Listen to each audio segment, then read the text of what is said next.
بسم اللہ الرحمن الرحیم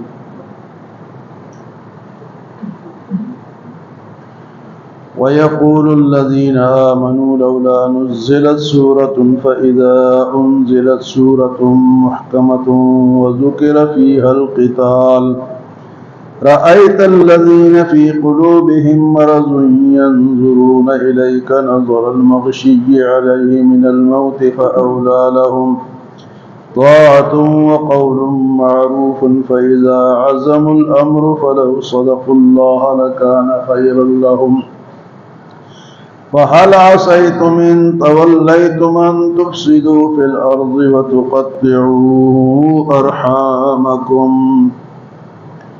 أولئك الذين لعنهم الله فأصمهم وأعمى أبصارهم۔ سورۃ محمد صلی اللہ علیہ وسلم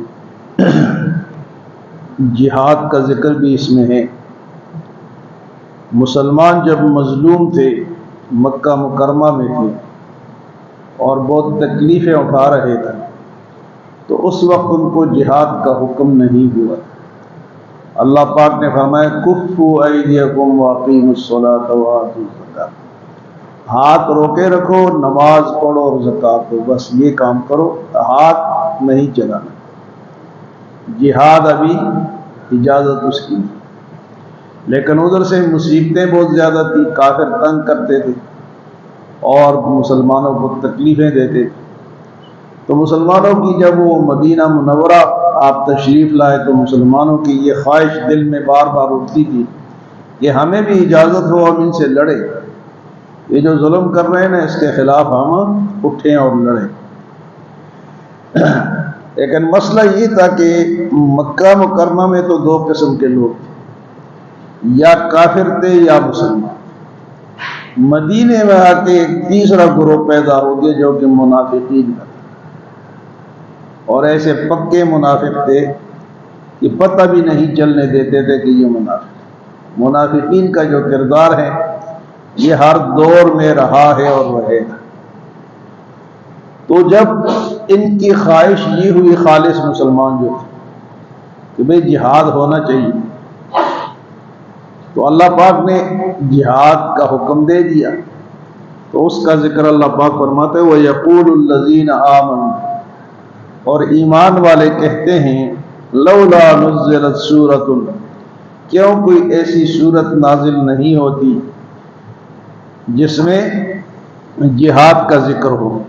فَإِذَا أُنزِلَتْ سُورَةٌ مُحْكَمَةٌ، اور جب کوئی سورت محکم نازل ہو گئی وَذُكِرَ فِيهَا الْقِتَالُ، تو اس میں لڑائی کا حکم تھا، جہاد کا حکم تھا۔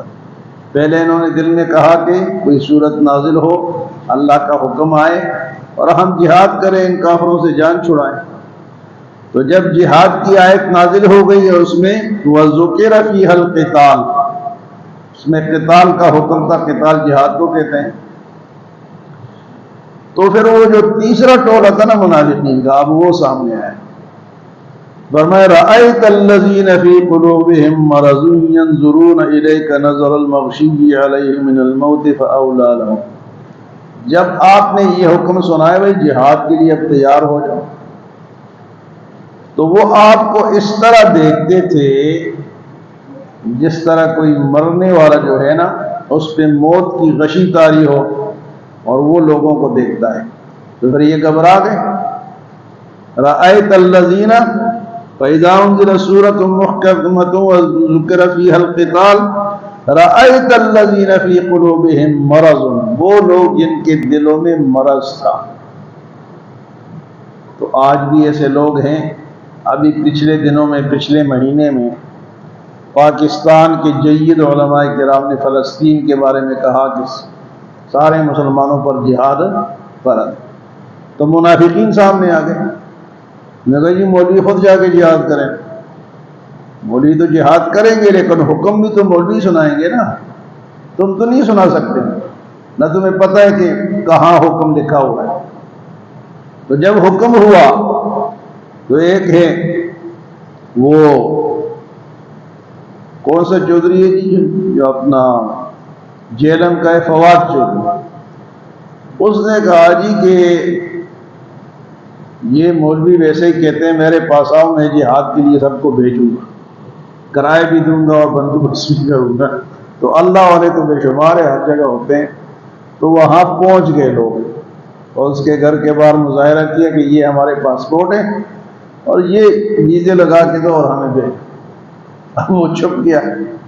اسی طرح شیر افضل مروت ایک شخص ہے جو کہ پشتون ہے، اس نے کہا جی تقی عثمانی صاحب خود جائیں نا، گاڑی بیچے اور خود جا کے جہاد کریں۔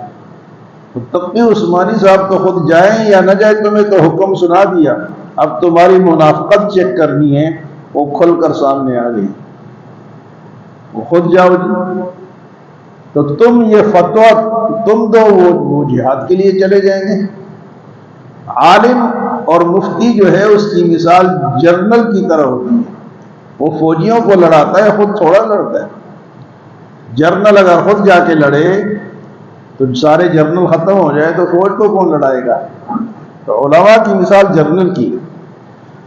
تو مدینے میں بھی جب آیت نازل ہوئی فَإِذَا ذُكِرَ فِيهَا الْقِتَالُ، جب اس میں قتال کا حکم سامنے آیا، رَأَيْتَ الَّذِينَ فِي قُلُوبِهِم مَرَضٌ، وہ لوگ جن کے دلوں میں کھوٹ تھا، مرض تھا، منافقت تھی، يَنظُرُونَ إِلَيْكَ نَظَرَ الْمَغْشِيِّ، آپ کی طرف وہ اس طرح دیکھتے تھے، نظر المغشی علیہ من الموت، جس طرح مرنے والا کسی کو دیکھتا ہے، موت کی غشی جس پر اب جہاد کا حکم آیا، آپ نے سنا دیا تو آپ کی طرف یوں دیکھتے کہ ہم کیا کریں گے۔ غزوہ احد میں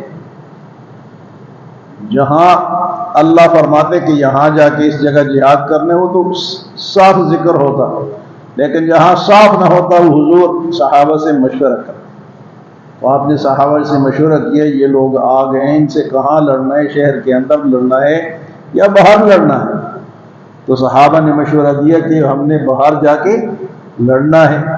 تو اس مشورے پہ عمل ہوا، تو 1000 لوگ تھے، وہ 3000 تھے کافر، تو 1000 مدینے میں مسلمان تھے، ان میں سے جب گئے تو 300 منافقین جو تھے وہ سامنے آ گئے اور وہ واپس ہو گئے، وہ احد کے مقام پر۔ تو منافقین ایسے موقع پہ سامنے آتے ہیں۔ یہ تو خالص مسلمان چاہتے تھے نا کہ اللہ جہاد کا حکم ہو۔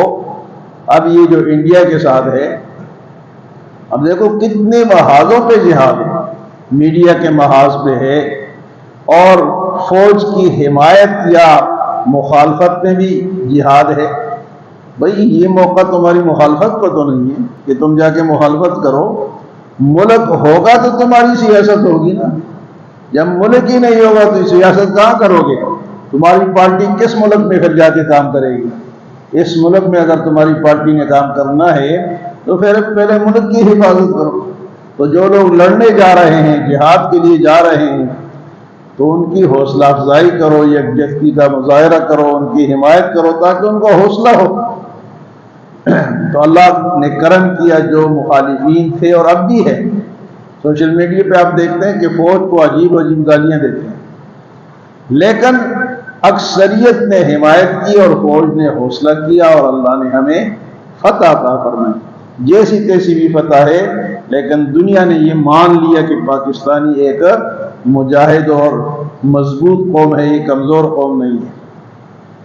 تو یہ آیت نازل ہوئی، پہلے مسلمان چاہ رہے تھے کہ کیا ہو جی، کوئی آیت آئے ہم اس پہ عمل کریں، ہم جہاد کے لیے جائیں۔ پہلے جہاد منع تھا، جب حکم آ گیا تو پھر منافقین کا پتہ چل گیا، تو انہوں نے کہا منافقین، انہوں نے جب یہ حکم سنا تو اللہ پاک فرماتے ہیں رأیت الذین فی قلوبہم مرض، جن کے دلوں میں مرض تھا۔ مرض کسے کہتے ہیں؟ منافقت۔ رأیت الذین فی قلوبہم مرض ینظرون الیک نظر المغشی علیہ من الموت، وہ آپ کی طرف یوں دیکھتے ہیں جس طرح کوئی مرنے والا لوگوں کو دیکھتا ہو، جس پہ موت کی غشی طاری ہو اور لوگوں کو وہ یوں یوں دیکھتا ہو۔ تو جہاد کا حکم سننے کے بعد ان کی یہ حالت ہوگی۔ تو اللہ پاک نے فرمایا فَأَوْلَىٰ لَهُمْ، اللہ نے ان کو ہلاک کر دیا۔ ہلاک چاہے اس ٹائم سامنے ہو یا قیامت میں ہو، جو جھوٹے ہوں گے، جو منافق ہوں گے، ان کی ہلاکت تو آئے گی۔ اس کے بعد اللہ پاک فرمائے طاعۃ وقول معروف، اطاعت کرو اور سیدھی بات کرو۔ فاذا عزم الامر، اور جب تم نے ارادہ کر لیا پکا، فلو صدق اللہ لکان خیر لہم، اگر تم نے اس کو سچ کر دکھایا، اللہ کے ساتھ وعدہ کیا کہ ہم نے جہاد کرنا ہے اور اس کو سچ کر کے دکھایا، لکان خیر لہم، تو یہ تمہارے لیے بہتر ہے۔ میرے بھائیو، اب جہاد جو ہے یا مرنا جو ہے، یہ صرف چارپائی پر تو نہیں ہے نا۔ یہ حضرت خالد بن ولید رضی اللہ تعالیٰ عنہ ایسے مجاہد تھے کہ ان کے جسم کا کوئی حصہ ایسا نہیں تھا جہاں تلوار نہ لگی ہو۔ ساری زندگی انہوں نے جہاد کیا، لیکن فوت اپنے بستر پر ہوئے۔ تو موت جہاد کی وجہ سے نہیں ہے، اس لیے مسلمان کو ڈرنا نہیں چاہیے کہ میں جہاد پہ جاؤں گا تو میں مر جاؤں گا، اور اگر مر گیا تو اب انڈیا بیچارے کو تو یہ پریشانی ہے کہ یہ مریں گے تو یہ جنتی ہوں گے، اور اگر یہ بچ گئے تو یہ غازی ہوں گے۔ تو فرمایا کہ طاعۃ وقول معروف فاذا عزم الامر فلو صدقوا اللہ لکان خیرا لہم۔ اللہ ہمیں عمل اور سمجھ کی توفیق عطا فرمائے۔